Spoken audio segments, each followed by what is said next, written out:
Hello friends, welcome to my channel Aarambh classes. आज के इस वीडियो में हम लोग बीपीएससी टीआरई क्लास 6 to 8, 9, 10 और 11, 12 के लिए हिस्ट्री के प्रैक्टिस सेट और पीवाईक्यू को आपके साथ सॉल्व करेंगे। इस बुक में क्लास 6 से लेके 12 तक सभी चैप्टर्स के एनसीईआरटी और एससीईआरटी बेस्ड पीवाईक्यू दिए हुए हैं। इसके साथ ही BPSC TRE 1, 2, 3, DSSB TGT PGT, KVS TGT PGT, NVS TGT PGT और ईएमआरएस में जो भी हिस्ट्री के क्वेश्चन पूछे गए हैं वो सभी दिए हुए हैं। तो बिना देर किए चलिए आज का ये वीडियो शुरू करते हैं।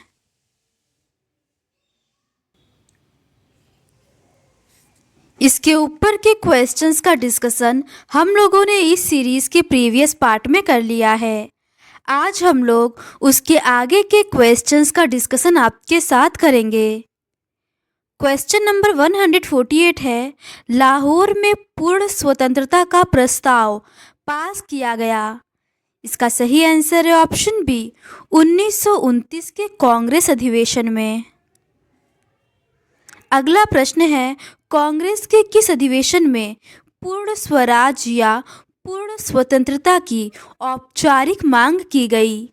इसका सही आंसर है ऑप्शन सी, लाहौर सत्र 1929 में। अगला प्रश्न है, पूर्ण स्वतंत्रता प्राप्त करने का निर्णय भारतीय राष्ट्रीय कांग्रेस के निम्नलिखित में से किस अधिवेशन में लिया गया था? इसका सही आंसर है ऑप्शन ए, 1929 के। अगला प्रश्न है, कांग्रेस के लाहौर प्रस्ताव अधिवेशन के अध्यक्ष कौन थे?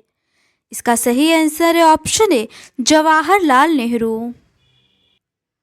अगला प्रश्न है, दिसंबर 1929 के भारतीय राष्ट्रीय कांग्रेस के लाहौर सत्र के संबंध में निम्नलिखित में से कौन सा कथन असत्य है? इसका सही आंसर है ऑप्शन ए, इस सत्र ने भारत को औपनिवेशिक दर्जा दिलाने के लक्ष्य को हासिल करने हेतु असहयोग एवं सविनय अवज्ञा जैसे गैर हिंसात्मक तरीकों को अपनाया। ये कथन असत्य है। इस सत्र में पूर्ण स्वराज की मांग हेतु प्रस्ताव पारित किया गया। इस सत्र की अध्यक्षता जवाहरलाल नेहरू ने की थी। ये दोनों ही कथन सत्य दिए हुए हैं। अगला प्रश्न है, निम्नलिखित में से किसने नेहरू कमेटी रिपोर्ट पर हस्ताक्षर नहीं किया था? इसका सही आंसर है ऑप्शन सी, जवाहरलाल नेहरू ने। नेहरू रिपोर्ट मोतीलाल नेहरू की अध्यक्षता में तैयार किया गया था। जवाहरलाल नेहरू ने नेहरू कमेटी रिपोर्ट पर हस्ताक्षर नहीं किए थे। सुभाष चंद्र बोस, GR प्रधान, सरदार मंगल सिंह आदि ने नेहरू रिपोर्ट पर हस्ताक्षर किए थे। जवाहरलाल नेहरू ने नेहरू रिपोर्ट के डोमिनियन स्टेट प्रस्ताव पर आपत्ति उठाई थी। दिसंबर 1929 में जवाहरलाल नेहरू की अध्यक्षता में कांग्रेस के लाहौर अधिवेशन में पूर्ण स्वराज की मांग को औपचारिक रूप से मान लिया गया। अगला प्रश्न है, सूची 1 को सूची 2 से सुमेलित कीजिए और नीचे दिए गए कूट से सही उत्तर का चयन करें। सूची 1 में स्वतंत्रता सेनानी और सूची 2 में पहचान दिया हुआ है।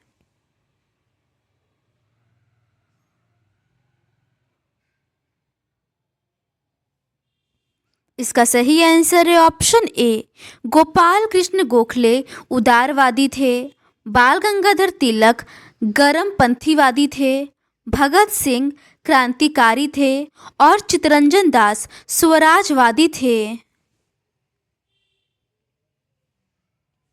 अगला प्रश्न है, दांडी यात्रा में गांधी जी के साथ कितने स्वयंसेवियों ने प्रतिभाग किया था? इसका सही आंसर है ऑप्शन बी, 78। 12 मार्च 1930 ईस्वी को गांधी जी ने ऐतिहासिक दांडी यात्रा की शुरुआत की थी, जिसे नमक सत्याग्रह के नाम से भी जाना जाता है।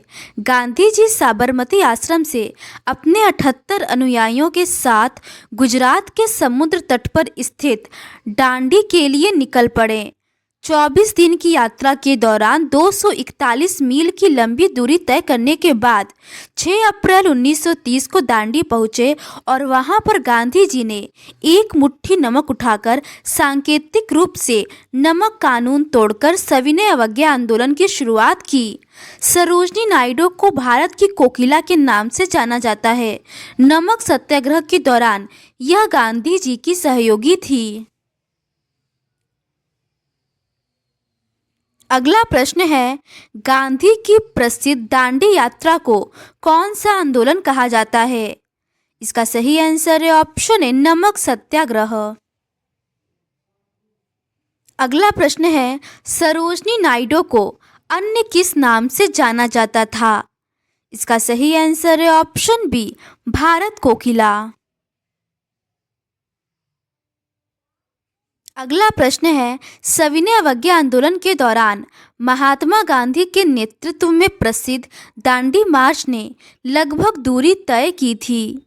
इसका सही आंसर है ऑप्शन बी, 241 मील।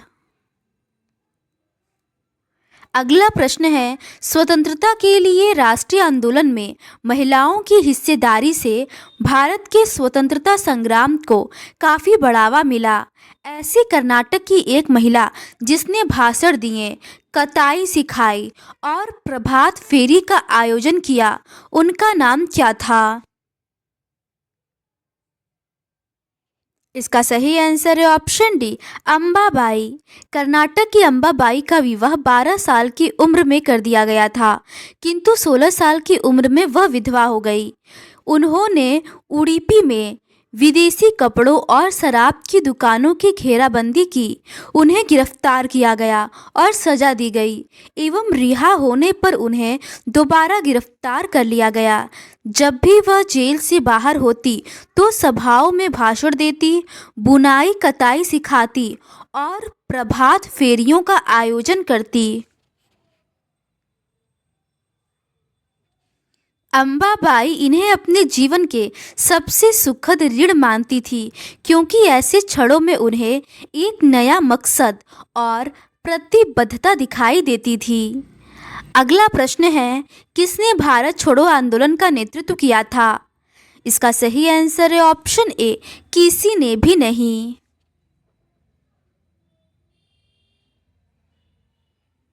भारत छोड़ो आंदोलन का नेतृत्व किसी ने भी नहीं किया था, अर्थात यह नेतृत्व विहीन था।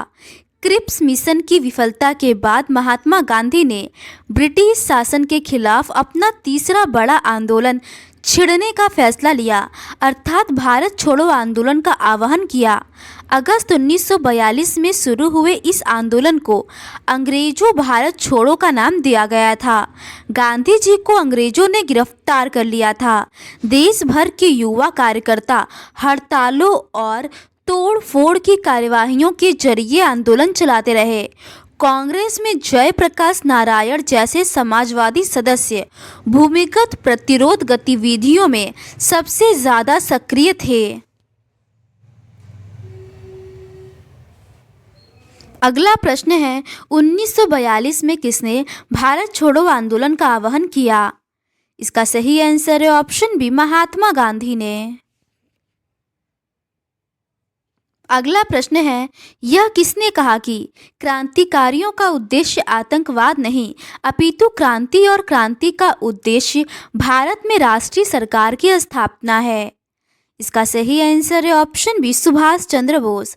सुभाष चंद्र बोस ने कहा कि क्रांतिकारियों का उद्देश्य आतंकवाद नहीं, अपितु क्रांति और क्रांति का उद्देश्य भारत में राष्ट्रीय सरकार की स्थापना है।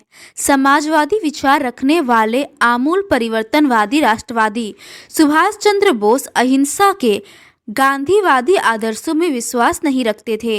भारत को अंग्रेजों के नियंत्रण से मुक्त कराने के लिए उन्होंने आज़ाद हिंद फौज का गठन किया था।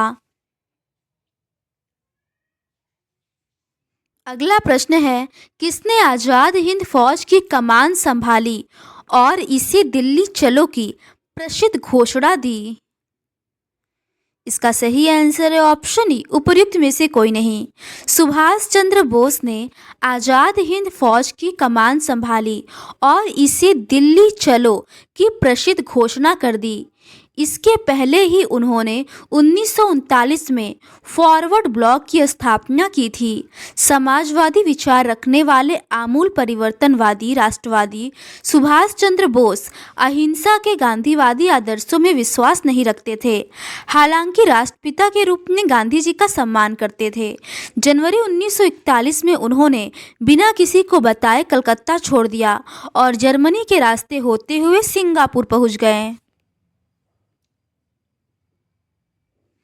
भारत को अंग्रेजों के नियंत्रण से मुक्त कराने के लिए उन्होंने वहां आज़ाद हिंद फौज का गठन 1943 ईस्वी में किया। सुभाष चंद्र बोस ने अपनी सेना आज़ाद हिंद फौज का प्रसिद्ध नारा तुम मुझे खून दो मैं तुम्हें आज़ादी दूंगा दिया था। 21 अक्टूबर 1943 ईस्वी को नेताजी सुभाष चंद्र बोस ने स्वतंत्र भारत की अस्थायी सरकार बनाई। 1944 में आज़ाद हिंद फौज ने इम्फाल और कोहिमा की ओर से भारत में प्रवेश करने का प्रयास किया, परंतु यह अभियान सफल नहीं हो पाया। आईएनए के सदस्यों को कैद कर लिया गया और उन पर मुकदमा लाल किले में चलाया गया। देश भर के तमाम तरह के लोगों ने आज़ाद हिंद फौज के सिपाहियों पर चलाए गए मुकदमों के खिलाफ चले संघर्षों में हिस्सा लिया था। अगला प्रश्न है, सुभाष चंद्र बोस ने किस स्थान से दिल्ली चलो का अपना प्रसिद्ध उद्घोष किया? इसका सही आंसर है ऑप्शन सी, सिंगापुर से। अगला प्रश्न है, किसने फॉरवर्ड ब्लॉक की स्थापना की थी? इसका सही आंसर है ऑप्शन बी, सुभाष चंद्र बोस ने। अगला प्रश्न है, गांधी जी को राष्ट्रपिता का नामकरण किसने किया? इसका सही आंसर है ऑप्शन डी, सुभाष चंद्र बोस ने। अगला प्रश्न है, किस दिनांक को नेताजी सुभाष चंद्र बोस ने स्वतंत्र भारत की अस्थायी सरकार बनाई? इसका सही आंसर है ऑप्शन बी, 21 अक्टूबर 1943 को। अगला प्रश्न है, तुम मुझे खून दो मैं तुम्हें आज़ादी दूंगा का नारा दिया था? इसका सही आंसर है ऑप्शन बी, सुभाष चंद्र बोस ने। अगला प्रश्न है, आईएनए पर कहाँ मुकदमा निर्धारित किया गया? इसका सही आंसर है ऑप्शन बी, लाल किला दिल्ली में। अगला प्रश्न है, वर्ष 1943 इसलिए महत्वपूर्ण है? इसका सही आंसर है ऑप्शन सी, आज़ाद हिंद फौज का गठन किया गया था। अगला प्रश्न है, रॉयल इंडियन नेवी की स्थापना डैश में हुई है? इसका सही आंसर है ऑप्शन सी, 1934 में। रॉयल इंडियन नेवी की स्थापना 1934 में हुई थी।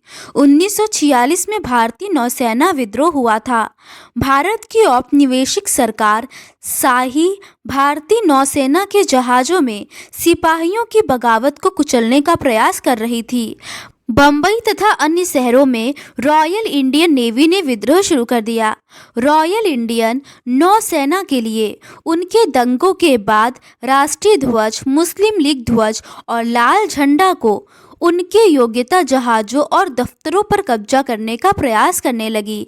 कराची में 301 विद्रोहियों को गिरफ्तार कर लिया गया। गृह विभाग को भेजी गई रिपोर्ट में कहा गया कि विशाखापत्तनम से स्थिति पूरी तरह नियंत्रण में है और कहीं हिंसा नहीं हुई है।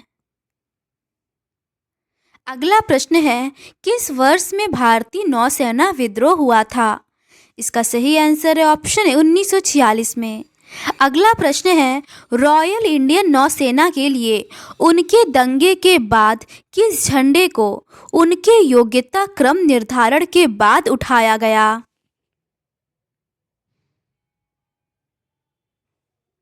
इसका सही आंसर है ऑप्शन डी, उपर्युक्त तीनों, राष्ट्रीय ध्वज, मुस्लिम लीग ध्वज और लाल झंडा।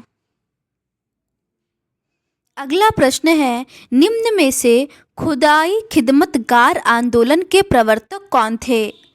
इसका सही आंसर है ऑप्शन सी, खान अब्दुल गफ्फार खां।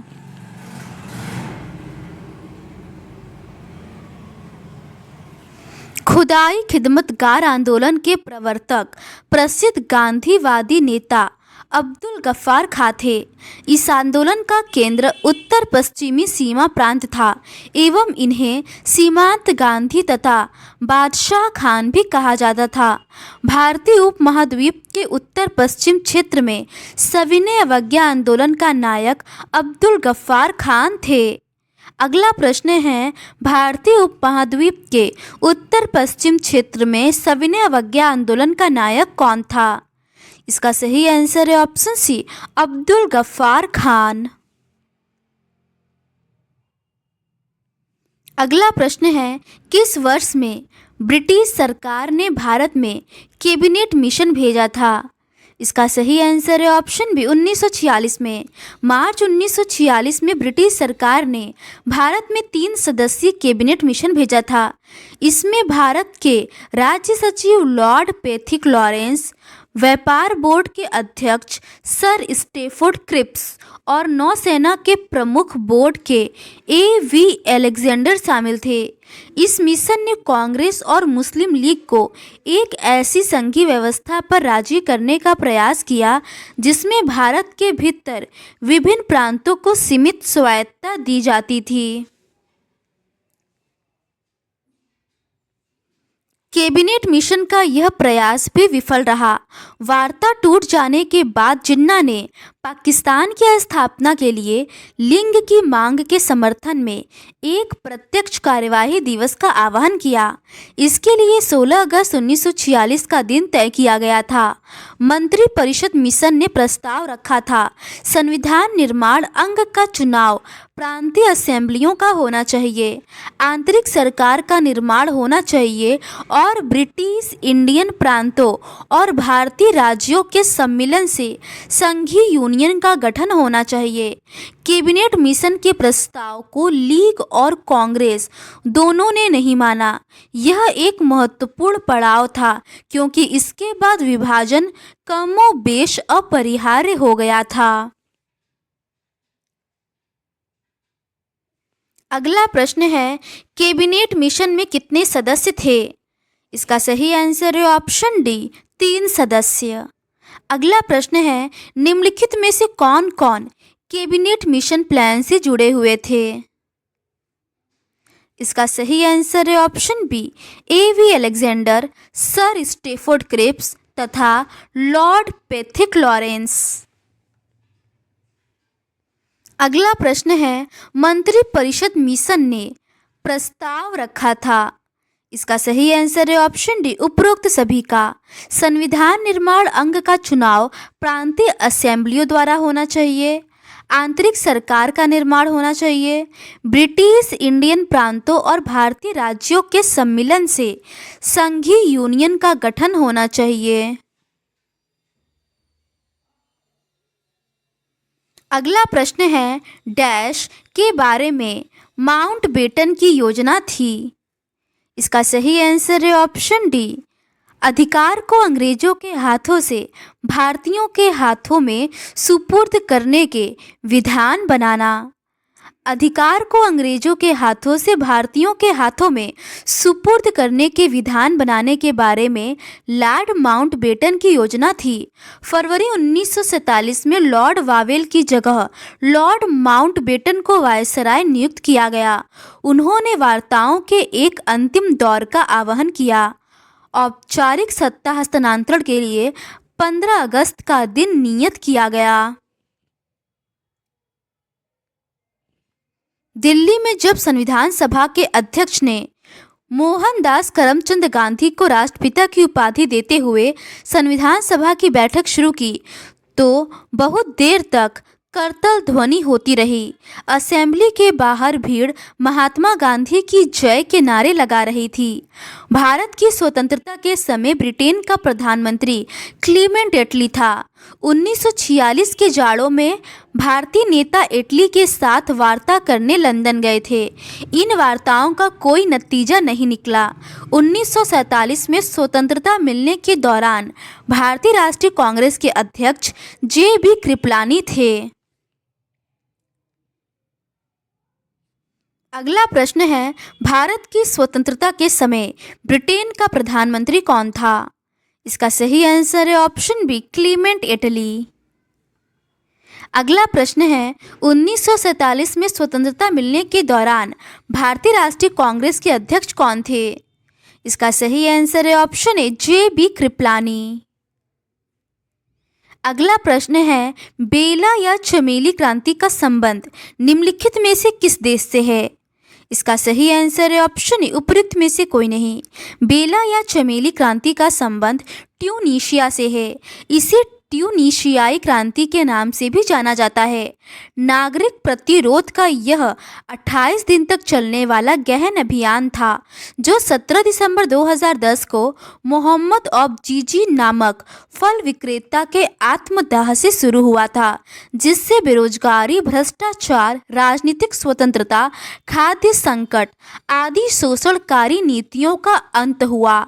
इस तरह 14 जनवरी 2011 को तानाशाह जीन अल आबिदीन बेन अली को शासन सत्ता छोड़ना पड़ा और देश का लोकतंत्रीकरण हुआ। यह अरब स्प्रिंग का पहला सफल आंदोलन था। तो आज के इस वीडियो में बस इतना ही। इस सीरीज के नेक्स्ट पार्ट में हम लोग स्वतंत्रता से बाद से संबंधित क्वेश्चंस का डिस्कशन करेंगे। अगर आपको ये सीरीज़ पसंद आती है तो please do subscribe to my channel and like this video. Thank you.